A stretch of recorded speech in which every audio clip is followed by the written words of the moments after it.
Hi everyone, I'm Vishnu. Welcome to our channel. இன்றைக்கி நம்ம சேனலில் என்ன வீடியோ பார்க்க போகிறோம் அப்படின்னா, என்னோடய ப்ரெக்னென்சி ஜேர்னி பற்றி தான் இந்த வீடியோவில் வந்து பார்க்க போகிறோம். எனக்கு வந்து ரெண்டு பாப்பாவுமே நார்மல் டெலிவரி தான். ஸோ இந்த வீடியோ வந்து நார்மல் டெலிவரிக்கான டிப்ஸாக கூட எடுத்துக்கோங்க. நார்மல் டெலிவரி அப்படின்னாலே ரொம்ப பயப்படக்கூடாது. நீங்கள் எவ்வளோக்கு எவ்வளோ தைரியமாக இருக்கீங்களோ அதை பொறுத்து தான் உங்களுக்கு வந்து நார்மல் டெலிவரி அப்படிங்கிறது கன்ஃபார்ம். நீங்கள் ஃபஸ்ட்டு பேபிக்கு இப்போ கன்சீவ் ஆகிருக்கீங்க அப்படின்னா கொஞ்சம் பயமாக தான் இருக்கும். ஏன்னா உங்களுக்கு எதுவுமே தெரியாது இல்லையா, அதனால் உங்களுக்கு கொஞ்சம் ஃபஸ்ட்டு பயமாக தான் இருக்கும். நீங்கள் இப்போது கன்சீவ் ஆகிட்டீங்க அப்படின்னு சொல்லி கன்ஃபார்ம் பண்ணிட்டாலே உடனே உங்களுடைய ஏரியா நர்ஸுன்னு சொல்லி ஒருத்தங்க இருப்பாங்க ஜிஹெச்லேருந்து. அந்த ஏரியா நர்ஸுக்கிட்ட ஃபஸ்ட்டு நீங்கள் போய் உங்கள் ஆரம்ப சுகாதார நிலையத்தில் உங்களோட நேம் வந்து ஃபஸ்ட்டு என்ட்ரி பண்ணிடணும். நீங்கள் ப்ரைவேட்டில் செக்கப் போனாலும் சரி, இல்லை ஜிஹெச்சுக்கு போனாலும் சரி, நீங்கள் கம்பல்சரி ஆரம்ப சுகாதார நிலையத்தில் உங்களோட நேமை வந்து என்ட்ரி பண்ணியே ஆகணும். நீங்கள் நேம் என்ட்ரி பண்ணிட்டாலே உங்களுடைய ஏரியா நர்ஸ்னு ஒருத்தவங்க இருப்பாங்க. அவங்க கண்டிப்பாக ஒவ்வொரு மந்த்தும் நீங்கள் தடுப்பூசி போடணுமா, எந்த டேப்லெட் போடணும், நீங்கள் எப்போ செக்கப்புக்கு வரணும் அப்படின்றத உங்களுடைய நர்ஸே இன்ஃபார்ம் பண்ணிடுவாங்க உங்களுக்கு. ஸோ கண்டிப்பாக உங்களுடைய நேமை வந்து என்ட்ரி பண்ணுங்கள். ஸ்டார்டிங்கில் 3 மந்த் 4th மந்த்லாம் ஹெவியாக வீட்டில் வேலை பார்க்க வேண்டாம். நல்லா ரெஸ்ட் எடுங்க. முடிஞ்ச வரைக்கும் 5th மந்த் வரைக்கும் நல்லா தூங்கி ரெஸ்ட் எடுங்க. உங்களால் எப்போல்லாம் டைம் கிடைக்குமோ அந்த டைம்லலாம் நல்லா தூங்கி ரெஸ்ட் எடுங்க. ஏன்னா 3 மந்த் to 5th மந்த் வரைக்கும் ஒவ்வொருத்தங்களுக்கு ரொம்ப வாமிட் வரும், ரொம்ப டயர்டாக இருப்பாங்க, ஒரு மாதிரியே இருப்பாங்க. அதனால அந்த டைமில் ரெஸ்ட் ரொம்பவே அவசியம். நல்லா தூக்கமும் வரும். அந்த சமயத்தில் நல்லா தூங்கிக்கோங்க.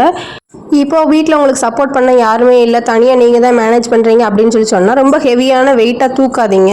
உங்களால் முடிஞ்ச ஒர்க்கை பார்த்துட்டு அப்பப்போ ரெஸ்ட் எடுத்துகிட்டு உங்கள் வேலையை வந்து பார்த்துக்கோங்க. ஸ்டார்டிங்கில் இருந்தே நல்லா ஹெல்தி ஃபுட் வந்து எடுத்துக்கோங்க. பிளட் கண்டென்ட் லெவல் வந்து எப்பயுமே எபோவ் 10ஆகவே வச்சுக்கோங்க. 10க்கு கீழே வர மாதிரி பார்த்துக்காதீங்க, அப்புறம் அது உங்களுக்கு தான் ரிஸ்க்கு. ஸோ எப்பயுமே 10க்கு மேலவே இருக்கிற மாதிரி பார்த்துக்கோங்க. அது மாதிரி ப்ரெஷர் வந்து கூடக்கூடாது. எப்பயுமே ப்ரெஷர் வந்து உங்கள் கண்ட்ரோல்லே இருக்கணும், ரொம்ப கூடிடக்கூடாது. அதுவுமே உங்களுக்கு ப்ராப்ளம் தான் கூடிடுச்சுன்னா. ஸோ ப்ரெஷர் வந்து எப்பயுமே கண்ட்ரோலில் வச்சுக்கோங்க. டெய்லி முருங்கைக்கீரை வந்து ஒன்று சூப்பாவோ இல்லை பொரியலாவோ இல்லை குழம்போடு சேர்த்தோ எப்படினாலும் சரி, முருங்கைக்கீரை வந்து டெய்லி வந்து எடுத்துக்கோங்க. அது உங்களுக்கு பிளட் கண்டென்ட் லெவல் வந்து குறைய விடாமல் பார்த்துக்கணும். உங்களால் முடிஞ்ச வரைக்கும் பிளட் லெவல் வந்து கொஞ்சம் ஹையாகவே இருக்கும். ஸோ முருங்கைக்கீரை வந்து அவாய்ட் பண்ணிடாதீங்க, எப்பயுமே டெய்லி எடுத்துக்கோங்க. நான்வெஜ் சாப்பிட்றவங்க சுவரொட்டி அடிக்கடி எடுத்துக்கோங்க. உங்கள் சாப்பாட்டில் எப்பயுமே உப்பு காரத்தை மட்டும் கண்ட்ரோலில் வச்சுக்கோங்க. ரொம்ப சாப்பிடாதீங்க. ஒருத்தவங்களுக்கு உரப்பு சாப்பிட்றதுக்கு ரொம்ப பிடிக்கும் அப்படின்றதுக்காக ரொம்ப காரமாக எடுத்துக்கிடுவாங்க. அந்த மாதிரி உப்பு உரப்பை வந்து நீங்கள் கண்ட்ரோல் பண்ணீங்க அப்படின்னாலே உங்களோட ப்ரெஷர் லெவலில் வந்து கூடாது, கரெக்டாக இருக்கும். உங்களோட 4th மந்தில் குளுக்கோஸ் டெஸ்ட் எடுக்கணும்னு சொல்லுவாங்க, குளுக்கோஸ் குடிக்கணும்னு சொல்லுவாங்க. அதனால் மறக்காமல் 4th month 6th month 8th month இந்த 3 மந்த்லேயுமேவும் குளுக்கோஸ் டெஸ்ட் வந்து எடுப்பாங்க. அதை மறந்துடாதீங்க, அது கம்பல்சரி எடுக்கணும். இது மாதிரி செக்கப் எல்லாமே உங்களுடைய ஏரியா நர்ஸ் வந்து சொல்லிடுவாங்க. இதை பற்றி நான் சொல்லணும்னு அவசியம் கிடையாது. அது மாதிரி ஸ்டார்டிங்லேயே பூச்சி மாத்திரைன்னு சொல்லிட்டு ஒரு டேப்லெட் கொடுப்பாங்க. அது வந்து ஒரு சில நர்ஸ் வந்து மறந்துடுவாங்க, லாஸ்ட் தான் நமக்கு தெரிய வரும். அதனால் ஸ்டார்டிங்லேயே நீங்கள் கேட்டு தெரிஞ்சுக்கோங்க. உங்கள் நர்ஸ்டே கேட்டிங்கனாலே அவங்களே சொல்லிடுவாங்க எப்போ போடணும்னு சொல்லிட்டு. அதையும் மறக்காமல் போட்டுக்கோங்க. 5th மந்த்துக்கு அப்புறம் இருந்து கொஞ்சம் கொஞ்சமாக உங்களால் முடிஞ்ச அளவுக்கு வீட்டில் வந்து ஒர்க் பார்க்க ஆரம்பிங்க. வீடு கூட்டுறது, பாத்திரம் கழுவுறது, அந்த மாதிரி உங்களால் முடிஞ்ச வேலையை மட்டும் பாருங்கள். குக் பண்ணிங்க அப்படின்னாலும் ரொம்ப நேரமாக நின்றுக்கிட்டு ஒரே இடத்துல வந்து ரொம்ப நேரமாக நிற்கக்கூடாது. கொஞ்சம் அப்பப்போ அங்கிட்ட மூவ் பண்ணிக்கோங்க. கொஞ்சம் நேரம் ரெஸ்ட் எடுத்துக்கோங்க. ரொம்ப நேரம், 1 நாளுக்கு மேலே ரொம்ப நேரம் ஒரே இடத்துல நிற்காதீங்க. 5th மந்த்துக்கு அப்புறம் வந்து நீங்கள் வந்து வாக்கிங் வந்து ஸ்டார்ட் பண்ணலாம். கொஞ்சம் ஸ்லோவாகவே நடக்கலாம், ஒன்றும் பிரச்சனை கிடையாது. நீங்கள் வாக்கிங் வந்து ஸ்டார்ட் பண்ணலாம். இந்த ப்ரெக்னென்சி டைமில் நீங்கள் நல்லா ஹெல்தி ஃபுட்டு வந்து எடுத்துக்கோங்க. நட்ஸு நல்லா நிறைய சாப்பிடுங்க. ஃப்ரூட்ஸ் சாப்பிட்றீங்க அப்படின்னா மாதுளை, ஆரஞ்சு, செவ்வாழைப்பழம் நல்லா எடுத்துக்கோங்க. நீங்கள் ஃப்ரூட்டாகவே சாப்பிடுங்க, நல்லா மென்று அப்படியே சாப்பிடுங்க. இப்போ நீங்கள் ஜூஸாக குடிக்கணும் அப்படின்னா அப்படியே அரைச்சி சுகர் ஆட் பண்ணாமல், எந்த ஒரு ஐஸ் க்யூப்பும் ஆட் பண்ணாமல் அப்படியே நீங்கள் ராவாக அப்படியே அதை ஃப்ரூட்டை மட்டும் அரைச்சி சாப்பிட்றதா இருந்தால் குடிங்க. மற்றபடி நீங்கள் சுகர் ஆட் பண்ணக்கூடாது, ஐஸ் க்யூப் ஆட் பண்ணக்கூடாது, வடிகட்டி குடிக்கக்கூடாது. வடிகட்டாமல் அப்படியே நீங்கள் அரைச்சி குடிக்கிறதா இருந்தால் ஜூஸ் வந்து எடுத்துக்கோங்க. ஆனால் நீங்கள் ஃப்ரூட்ஸை அப்படியே மென்று சாப்பிட்றது தான் பெஸ்ட்டு, சரிங்களா? அது மாதிரி டெய்லி நீங்கள் சாப்பாடு எடுத்துக்கும் போது சாதம் வந்து ரொம்ப கம்மியாகவும் காய்கறி வந்து நிறையாவும் சாப்பிடணும். டெய்லி ஒரு கீரை சேர்த்துக்கோங்க, ஏதாச்சும் ஒரு பயிர் வகை வந்து அவிச்சுக்கோங்க, அந்த மாதிரி வச்சு சாப்பிடுங்க. சாதத்தை காட்டிலும் காய்கறி வந்து நிறைய எடுத்துக்கிடணும். டாக்டர் கொடுக்குற டேப்லெட் வந்து நீங்கள் கடைசி வரைக்கும் ஃபாலோ பண்ணணும். உங்களாலே நான் இவ்வளோ நாள் போட்டிருக்கேன் அப்படின்னு சொல்லிட்டு எந்த டேப்லெட்டும் வந்து நீங்கள் நிப்பாட்டக்கூடாது. அவங்க கொடுக்குற டேப்லெட் வந்து நீங்கள் லாஸ்ட்டு டெலிவரி ஆகிறதுக்கப்புறமும் 6 மந்த் வந்து ஃபாலோ பண்ண சொல்லுவாங்க. பேபி பிறந்ததுக்கப்புறமும் 6 மந்த் வந்து ஏதோ சில டேப்லெட் வந்து போட சொல்லுவாங்க. ஸோ எந்த சமயத்துலையுமே நீங்கள் நான் இவ்வளோ நாள் டேப்லெட் போட்டிருக்கேன் இனி போடணுமா அப்படி சொல்லிட்டுலாம் கேட்கக்கூடாது. எப்பயுமே டேப்லெட் வந்து கண்டினியூ பண்ணுங்கள். டாக்டர் சொல்கிற மாதிரி கரெக்டாக ஃபாலோ பண்ணுங்கள். நீங்கள் கன்சீவ் ஆகிட்டீங்க அப்படின்னு சொல்லி தெரிஞ்சதுக்கப்புறமே எந்த ஒரு சூழ்நிலையிலையுமே உங்கள் குழந்தைக்கு வந்து பேசுகிறதுக்கு வந்து ஸ்டார்ட் பண்ணிடுங்க. 5th மந்த்துக்கு அப்புறம் தான் பேசணும் அப்படிலாம் கிடையவே கிடையாது. ஸ்டார்டிங்லேருந்தே நீங்கள் வந்து உங்கள் குழந்தை கூட ஒரு அட்டாச்மெண்ட்டில் ஒரு லவ்வோடு இருக்கலாம். ஸோ நீங்கள் உங்கள் பேபிக்கு ஒரு செல்ல பேர் வச்சுக்கலாம். எப்படி நீங்கள் கூப்பிடணும் கொஞ்சணும்னு சொல்லி ஆசைப்படுறீங்களோ அது மாதிரி ஏதோ ஒரு பேர் வச்சுக்கோங்க. அந்த பேர் வச்சு நீங்கள் ரெகுலராக பேச ஆரம்பிக்கும் போதே உங்களுக்கே ஒரு சிம்டம்ஸ் தெரியும். உங்களுக்குள்ள ஒரு பாண்டிங் வந்து இருக்கிறது வந்து நீங்களே ஃபீல் பண்ணுற மாதிரி கூட இருக்கும். நான் ஸ்டார்டிங்லேருந்து அப்படி தான் என்னோட குழந்தைகிட்ட நான் வந்து நல்லாவே இன்வால்மெண்ட்டில் பேசுவேன். நம்ம ஒரு ஹாப்பி மூடில் இருந்தாலும் சரி இல்லை சேடாக இருந்தாலும் சரி என்னன்னாலும் சரி எப்போ இருந்தாலும் உங்களுடைய குழந்தைங்கிட்ட நீங்கள் வந்து பேசலாம். உங்கள் குழந்தைக்கு வந்து நீங்கள் பேசுகிறது புரியும். 5th மந்த் மிடில் இருந்து உங்களுக்கு துடிப்பு வந்து நீங்கள் ஃபீல் பண்ண ஆரம்பிப்பீங்க. உங்களுக்கு வந்து தெரிய ஆரம்பிக்கும். நீங்கள் இந்த சமயத்தில் உங்களுக்கு நிறைய எக்ஸ்பெக்டேஷன்ஸ் வந்து இருக்கும். நீங்கள் வந்து அதை எல்லாத்தையுமே எக்ஸ்பெக்ட் பண்ணுவீங்க. அது உங்களுக்கு சம்டைம்ஸ் நிறைவேறல அப்படின்னா ரொம்ப ஸ்ட்ரெஸ் ஆகாதீங்க. அந்த டைமில் வந்து எல்லாரும் நம்மளுக்கு வந்து ஃபில்ஃபில் பண்ண முடியாது. நம்மளோட எக்ஸ்பெக்டேஷன்ஸ் வந்து நம்ம வீட்டில் இருக்கிறவங்களோ இல்லை ஹஸ்பண்டோ யாராலையுமே சம்டைம்ஸ் ஃபுல்ஃபில் பண்ணலை அப்படின்றதுக்காக நீங்கள் ஓவர் ஸ்ட்ரெஸ் ஆகி உங்களை நீங்கள் வருத்திக்கிடாதீங்க. எக்காரணம் கொண்டும் சாப்பிட்ற சாப்பாட்டில் உங்களுடைய கோபத்தையோ வேறு எதையும் காமிக்காதீங்க. ஏன் சொல்கிறேன் அப்படின்னா நமக்கு இப்போ ஒரு ப்ராப்ளம் நடக்குன்றதுக்காக நம்ம இப்போ சாப்பிடாம நம்மளே வருத்திக்கிட்டு இருந்துட்டு இருந்தோம்னா பின்னாடி நமக்கு டெலிவரி டைமில் நாம தான் நிறைய ப்ராப்ளம் வந்து ஃபேஸ் பண்ணணும். ஏன்னா நான் வந்து எனக்கு வந்து 2 பேபிக்குமே எனக்கு வந்து டிஃப்ரென்ஷியேட் தெரியும். நான் எப்பப்பெல்லாம் எப்படி இருந்தேன், அந்த குழந்தைக்கு எப்படி இருந்தேன், இந்த குழந்தைக்கு எப்படி இருந்தேன்னு எனக்கு தெரியும். நான் என்னை வருத்திக்கிட்டப்ப நான் ரொம்பவே சிரமப்பட்டேன் லாஸ்ட் டெலிவரி டைமில். அது மாதிரி யாரும் இருக்காதீங்க. அந்தந்த டைமில் ஏதோ ப்ராப்ளமா அப்படின்னா அந்த டைமில் நம்மளோட சாப்பாட்லேயோ நம்ம இன்டேக் பண்ணிக்கிற எந்த ஒரு ஃபுட் ஐட்டத்துலேயோ நம்மளுடைய கோவத்தை வந்து காமிக்கக்கூடாது. பின்னாடி ப்ராப்ளமும் நம்ம தான் ஃபேஸ் பண்ணணும். அதனால் கொஞ்சம் பார்த்து இருங்க. டெய்லி ஈவினிங் நீங்கள் பீட்ரூட் ஜூஸ் வந்து எடுத்துக்கோங்க. பீட்ரூட் ஜூஸ்லேயுமே சுகரு அப்புறம் ஐஸ் க்யூப்லாம் ஆட் பண்ணாமல் வடிகட்டாமல் பீட்ரூட் ஜூஸ் வந்து குடிங்க. அதே மாதிரி ட்ரை ஃப்ரூட்ஸ் கொஞ்சம் எடுத்துக்கோங்க. அத்திப்பழம் நல்லா சாப்பிடுங்க. பாதாம் பருப்பு, உலர் திராட்சை இதெல்லாமே நைட்டே நீங்கள் ஊற போட்டு ஓவர் நைட் ஃபுல்லாக ஊறினதுக்கப்புறம் மார்னிங் எழுந்துச்சி அதை நீங்கள் சாப்பிட்டுக்கோங்க. இதெல்லாம் உங்கள் ஹெல்த்துக்கு ரொம்ப நல்லது. இதையும் கண்டினியூ பண்ணுங்கள் நீங்கள். அப்புறம் 7th மந்த் ஸ்டார்டிங்கில் நீங்கள் டெய்லி வீட்டில் வந்து சாதம் வடிப்பாங்க இல்லையா, அப்போது லஞ்சுக்கு சாப்பாடு ப்ரிப்பேர் பண்ணும்போதேவும் அந்த அரிசி போட்டதுக்கப்புறமா சாதம் கொதிக்கும் இல்லையா, அந்த கொதிக்கும்போது அந்த கொதிக்கிற தண்ணியை கொஞ்சம் ஒரு 1/2 டம்ளருக்கு வந்து தண்ணி எடுத்துக்கிடணும். தண்ணி மட்டுமே, அந்த கொதிக்கிற தண்ணி மட்டுமே. அந்த தண்ணி எடுத்துட்டு அந்த தண்ணி கூட கொஞ்சமாக சீரகத்தை வந்து நல்லா நுணுக்கி அந்த தண்ணி கூட சேர்த்து நல்லா ஆற்றி ஓரளவுக்கு இளஞ்சூட்டில் வெதுப்பாக குடிச்சிக்கோங்க. அது மாதிரி கால் வந்து வீக்கம் கொடுக்குன்னு சொல்லுவாங்க சிலருக்கு. அந்த மாதிரி கால் வீங்காமல் பார்த்துக்கோங்க. அப்படி கால் வீங்குற சமயத்தில் நீங்கள் வந்து நல்லா நீர் காய்கறிகளாக எடுத்துக்கோங்க. சொரக்காய், வெள்ளரிக்காய், சௌச்சவ் அந்த மாதிரி காய்கறிகள் எடுத்துக்கோங்க. அந்த மாதிரி இந்த தண்ணி குடிக்கும் போது கூட அந்த மாதிரி கால் வீங்குறதுனால அந்த கால் வந்து வீக்கம் வத்திரும்.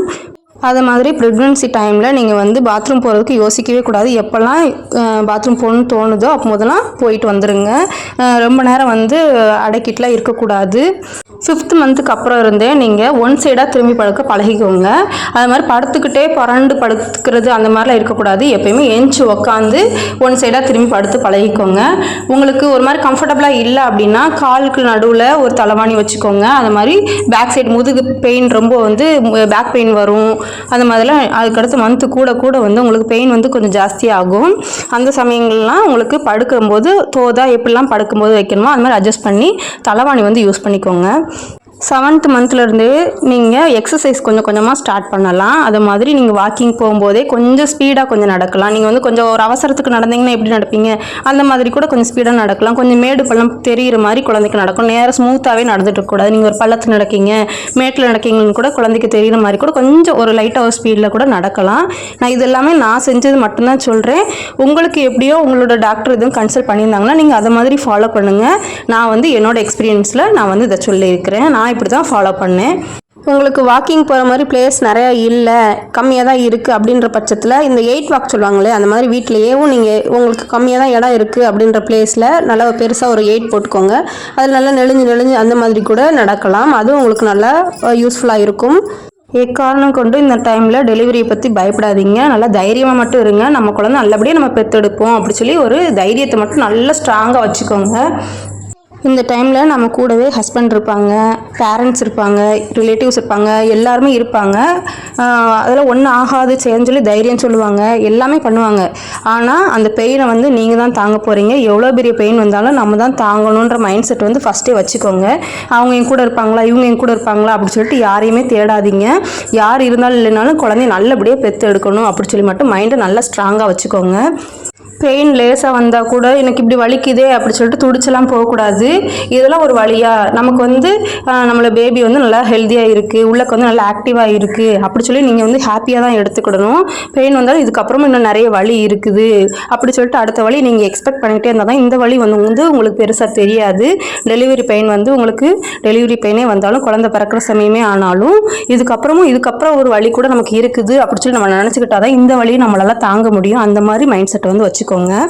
ஸ்டார்டிங்கில் இருந்தே உங்களால் முடிஞ்ச அளவுக்கு நல்லா ஆக்டிவாக இருங்க. நீங்கள் எவ்வளோக்கு ஆக்டிவாக இருக்கீங்களோ அவ்வளோக்கு அதை பொறுத்து தான் உங்களோட குழந்தையும் நல்லா துருன்னு இருப்பாங்க.